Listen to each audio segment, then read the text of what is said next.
Okay. My name is Gary Rutkowski. Today is August 19th, 2003, and today I'll be conducting an interview with costume designer Rita Riggs in Los Angeles, California. Okay, we're going to start. We'd like to start with a few background questions, and the first question is, what was your name at birth? Rita Riggs. And did you have any nicknames, No. growing up or otherwise? No. Okay, and where were you born and when were you born? I was born in a little mining village, Lead Hill, Arkansas, 1930, And what was the day? 2nd of September. Okay.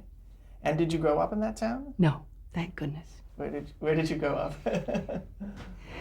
All over the South, and came to California in 1943 at the age of 13. And can you talk a little bit about your parents first? What was your father's name? My father's name was J. Almus Riggs, and he lived this year within 17 days of 101.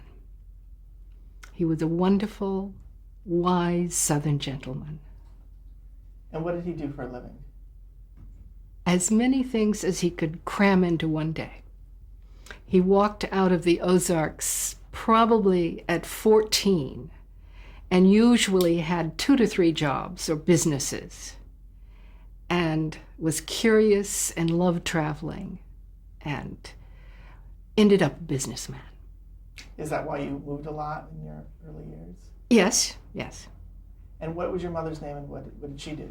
Miss Ida V. Keeling, Kweling, and she was 6 years older than my father, which in those days, in 1924, was very racy. And she was from the right side of the creek in the village, and he was a Cherokee boy from the wrong side of the creek. So it was a wonderful union, and they said it wouldn't last because they eloped after knowing each other 6 weeks. And it lasted 58 years. And did you have any siblings? No. Your only child? Yes. Now, when you came out here in Los Angeles, what did you do? What were your hobbies as a child? I loved reading. I loved history. I loved art. It was so great to come to California because there were museums, there was theater, there was a library in every city. And I went to high school in Orange County. What high school was that?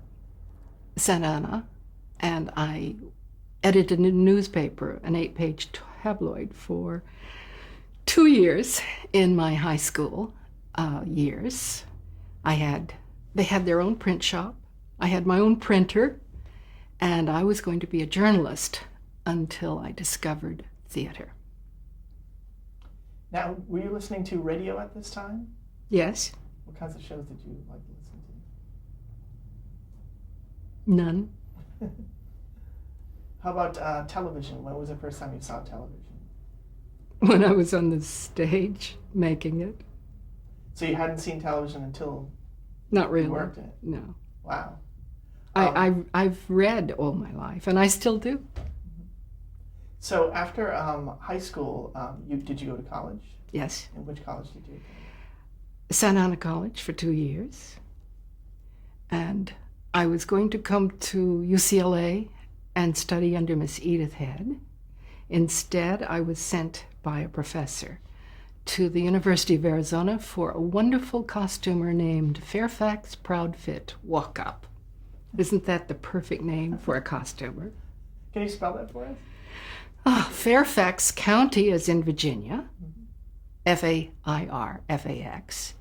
Proudfit is a good Indian name, Proudfit. Walkup. And she was my thesis director. And then later in years, I did get to study under Miss Edith Head, but in a better way. Now, when you say you discovered theater, was that in high school? Are you still in high school? Yes. And you did school plays? Yes. And what aspect of? I loved dressing the sets, doing the scenery, doing the costumes, doing the props, anything backstage. And when you got to your college years, when did you know that costuming would be the area you would? I knew in high school. Mm-hmm. and was sent to college because of Miss Walker. Okay. So she was your high school teacher? No, she was a college professor. Okay. And she was my thesis director. Okay. I did a very erudite thesis. It was on Alice in Wonderland. And that's an interesting book. And I came back to Santa Ana College and taught for 1 year and toured my Alice in Wonderland with my sets and costumes. Oh, you did the sets as well as the costumes? Mm-hmm. Did you match the colors? It was Tennille, and it was black ink and paint on muslin. I had the huge budget of $300 for the whole production. And after you graduated from college, how did you intend to break into the business? I just came like an innocent portfolio under arm, and I interviewed a wonderful lady with a great lady at NBC, and immediately went to work for CBS the next day. How did that happen? They were in need of someone, I guess, fast on their feet. And where did you interview? At NBC. Mm-hmm. And in Burbank. Mm-hmm. Do you remember who you interviewed with?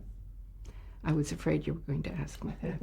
I'm so embarrassed if I think about it. Okay. And when you started your first job at NBC, where were the studios located?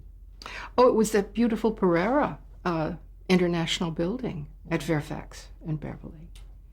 And my first assignment was on A Shower of Stars. I'm sorry, I said NBC, but CBS is what we're talking about. CBS, yes. And the costume designer was Kate Drain Lawson, and she worked from a wheelchair and a monitor. And she had toured a great deal, I think, with Bob Hope and done many specials in theater and as well as television. So this was at Television City? Yes. And what was Television City like in those days? Exactly the way it is today. It's a beautiful building. I think I have said when I walked through the artist entrance, it was like walking into Wonderland through the looking glass, because it was the magic first 2 years. I think television started there in 1952. This was 1954 when I started. And they were doing live shows, no tapes, no kinescopes, so that you functioned with the best and the worst of theater and film. And incredible actors from New York, from all over the world, came, rehearsed for 3 weeks generally, and then we would run a show live. Shower of Stars, Playhouse 90s, Climax, Studio One, and these were played as a play would be. And we did all of the backstage work live, and it was an interesting challenge, particularly for theater people. The film people didn't really want that kind of stress, I think, at the time. And what were the kinds of shows that they were doing at that time? They were all live? What kind? Mm-hmm. Well, wonderful anthologies, classic scripts, original scripts. Marty, I think, was done in New York. That was a great original. Days of Wine and Roses was done on this coast. Requiem for a Heavyweight. I have done a little bit of my homework, Gary. And when, what would a typical day be for you showing up to work in those days? When you were in production, you would shop, fit. We had great workrooms and wonderful craftspeople. And so made to order and alterations were done in-house. You got to sit in the rehearsal halls and watch all of these people you'd read about in college actually working. And then when it came time for dress rehearsals, of course, that was your organizational problem. And then the show, actually filming the show live, straight through. Whatever went on camera is what the country saw, coast to coast. And where would you be positioned during the airing of the show? Many places. It's the reason theater people, I think, really loved the early days of live television, because you would think on your feet, and the cameras were choreographed almost the way you were. And it was a whole teamwork. So what was the feeling like seconds before you would go on the air? You'd be Butterflies, right along with the actors and the cameramen and everyone else. And were there quick changes that you had to do? Oh, yes. On the first show that I did, sometimes I would have to go in under the camera and do breakaways that I had rigged with the help of course, the workrooms. And then you would back out and the people would be in another costume. Now, the fact that they could continue singing or doing their lines or whatever was interesting. And were there any memorable mishaps that occurred that you remember during these live days? Just a few. A fly or two would be left open. Now, you were doing these shows in conjunction with other people. Did you ever work on a show on your own? Yes, but I mean, those early days were great teamwork. One person might get the script assigned to them and do the shopping and conceptual work. And then the other people on that project, as Shower of Stars, would come in the last week and help with the fast changes and fittings, etc. Then we would go, in other words, you would change off. And there were 3 of us, basically. I think I forget what year, but we would change off and help each other. It was great teamwork. Jim Lynn was someone that came alongside me, and we worked years later. We'll get to that later. We'll get to that, yep. In general, how did the fashions come across on television? Fashions? Yeah. Did you ever see the monitor? Did you know how? Oh yeah, you lived with the monitors. Mm-hmm. And the monitors were set up backstage because you had to have those just to choreograph your changes and your timing, that kind of thing. And this was black and white or color or both? Black and white, because color was just being developed. And NBC and CBS were furiously racing to come up with the basic color system that would survive and serve everyone. NBC won. Do you remember any of the sort of experimental color stuff? Oh, yes. It was fascinating. And again, my background in theater came into play because lighting is so different for those early days of live television. Too much light, for one thing. You had to have so much. And colors changed drastically on the tube in the early days of the television sets, because the resolve was not as precise. And colors would jump. Sometimes green would turn into blue. Red flared terribly. Did you have to dye colors that would look strange? Sometimes you would learn to over-dye.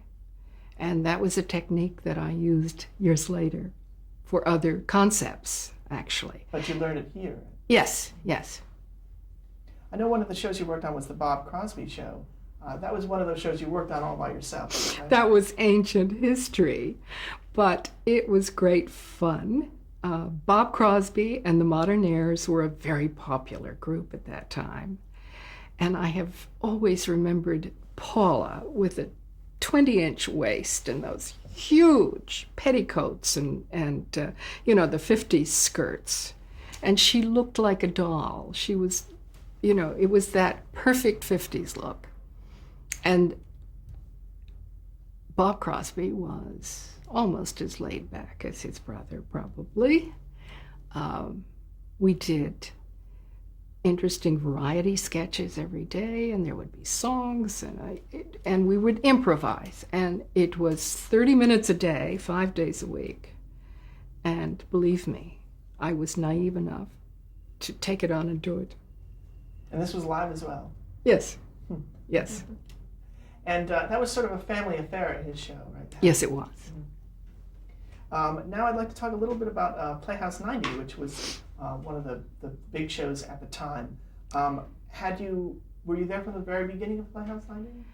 I'm not sure, Gary, but 1954 was only 2 years into live television at CBS Television City. And I think probably that first year, 1954, would have been my first experience with the scripts. And they would run 2.5 hours.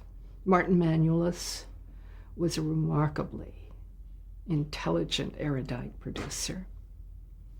Rod Serling did some of the original scripts, I think, and also for Climax and Studio One, even before his Twilight Zone. What was Playhouse 90? Could you describe it? It was an anthology show. It was actually original scripts or Broadway plays made for 2 or 2.5 hours, and they were concepts with a lot of meat to them. Interesting, deep scripts. And your work was similar, where it was a team effort? Yes, yes. And you mentioned a name, Jim Lynn. Can you tell me who that is? He was a calm, intelligent, lovely gentleman who once confided he ran away from home and became a circus clown. And he was a wonderful costumer. I loved working with him, and years later did again. Another name associated with the show is Ruth Hancock. Who is she? She was also part of our team of people that, we would trade off. She was older than I am, and I'm not sure she's alive today. And again, so this was a live show where it was a team effort, where during the airing of the show, you would also be doing the costume. You'd help each other, yes. But each person, every 3 weeks, you see, would have a chance to do the concepts and the fittings. And what was a typical work week like on Playhouse 90? Long. Actors, New York actors, of course, don't come to work too early, but sometimes you could be blocking well into the night. And you, when you were coming up with the concepts, were you working with the producer, the directors, the writers? Usually the director, because it had the discipline of theater. And I suppose I still adhere to that discipline. Let me mention a few of the names of directors who worked on the show, and you can just give me your impressions of them or working with them. Buzz Kulick. Oh, vital, lively man. Years later, I did a show for him that went to the Philippines, and he hadn't changed. You had a feeling that maybe he was more of an athlete sometimes than a director. Give me another name. Vincent J. Donahue. Now that name, I think, was very often Shower of Stars. Did he also do Red Skelton? You're a better historian than I am. Could have, yeah. For some reason, I think of the name Donahue usually with variety and musicals. What about Ralph Nelson? Wonderful gentleman. I never got to work with him. He was in New York. Okay. Franklin J. Schaffner? No one ever thinks of Franklin Schaffner as being as funny as he really was, because he was very literate, and he bought wonderful scripts and great adaptations, and was a friend of Gore Vidal and a New York intellect. But I admired him from afar for many years and was so grateful to have been able to do a film with him later in life. And what about John Frankenheimer? Oh, he was the youngster. He was the child, the terrible child. He loved pushing the envelope as far as he could. I remember we did one Playhouse 90 that was a Civil War, almost Western, on a soundstage with horses and dirt, and then there was another one. I can't remember if he directed The Old Man, but we had a raging flood and rowboats and whatnot. So he really loved to see what he could get on camera on a soundstage. And years ago, later, I got to work with him on a film called Seconds. That's right. I know that the writers were often very much involved in Playhouse 90. Did you see much of them? I think that all went on in back dressing rooms. Sometimes, though, there would be arguments with sponsors or CBS officials about language, and again, a lot of those scripts pushed the envelope as far as they could with censorship those days. And I may have mentioned once that I can remember vividly seeing Rod Serling and Martin Manulis in the middle of the soundstage with the sponsors arguing up until the AD said, "On the air." I think they won. Did you ever get to meet Rod Serling? Yes. What was he like? I was in awe of him, as I was so many of those people, because they were people that I had read about, in school. He was shy, I think, and very much maybe to himself. But it was lovely to watch him work, and because he would be around with the rehearsals and really contributing. Let me mention just a couple of the shows. One of them that was very famous was Days of Wine and Roses. Do you recall? I do. And that was not my concept. I'm not sure who did that, but again, that was a controversial script going in. And I am trying to remember the cast. Was it Lemon? The leads were Cliff Robertson and Piper Laurie. It was Piper Laurie, I remember. Yeah, okay. the movie later on. That's all right. Sorry. Cliff Robertson did a lot of the Playhouse 90s. That's correct. Again, a very literate actor. I think he worked even more in New York than he did with us. Piper Laurie was very good in that, as I remember. You would get so caught up in the script when you were on stage, you'd almost forget sometimes your job. That has remained, I think, one of the classics, hasn't it? And that and Requiem for a Heavyweight, I think, are two that I remember so vividly. I think Jim Lynn got to do Requiem for a Heavyweight. You mentioned a little bit about Old Man. Could you tell me some Old details Man, that was Geraldine Page and Sterling Hayden. It was almost a two-part. They held the stage together for almost 2 hours with mud and water and on live camera. We all slogged through that one in knee-high boots or waders. And it was a tank that was constructed on stage. I don't remember whether it was 33 or 30, but we really worked as though we were in the swamps. No water moccasins, fortunately. You don't remember getting that script and wondering how they were going to do it? Or... No, I don't. It was always not whether we could do this, it was how will we do this? Were there any other productions that you remember that you were specifically, that you said that you would be assigned one and then other people would help you? Do you remember any of them? I can't remember the name, but I remember the production vividly because Jack Lemmon was a youngster straight out from New York. And it was a period piece. And I got to do it because I love to do period. And it was Civil War. And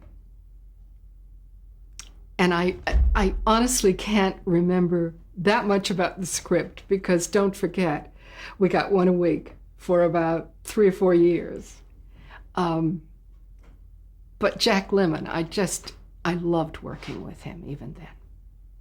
So when you had something like period, you could design things on your own? Were you pulling things from a... And you'd go to Western Costume Company. And of course, I was wide-eyed with awe at that time because it's when the original Western Costume Company was on Melrose. And all, 7 or 8 stories of it were packed full of the history of this city.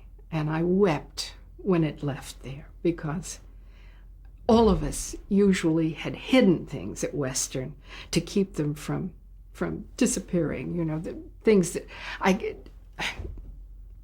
Dorothy Jenkins things, we would all try to hide because they were such pieces of craftsmanship so that they wouldn't go out on shows and be torn to tatters. And so you would be renting from Western Costume? Yes, yes. Mm-hmm. And what do you remember, budget constraints or anything like that? Oh, yes. We had no money in those days for all those wonderful scripts. Did you improvise, bring things from home? Yes. Well, you really improvised. And that's, again, the reason I think that theater came into play as such a good background. Before we get to the next section, during the 1950s, this was the era of the Hollywood blacklist, and we asked all of our interviewees what they recall about that. Were you affected by it, or did you know anyone affected by the Hollywood blacklist? Actually, I didn't. I was so young, and that was a political brouhaha that totally blacklisted writers, directors, more film than television. Betty Garrett, though, in later years, became a great friend of mine, and her husband. They were victims of the blacklisting for years. Okay, we're going to stop right there and give it a minute.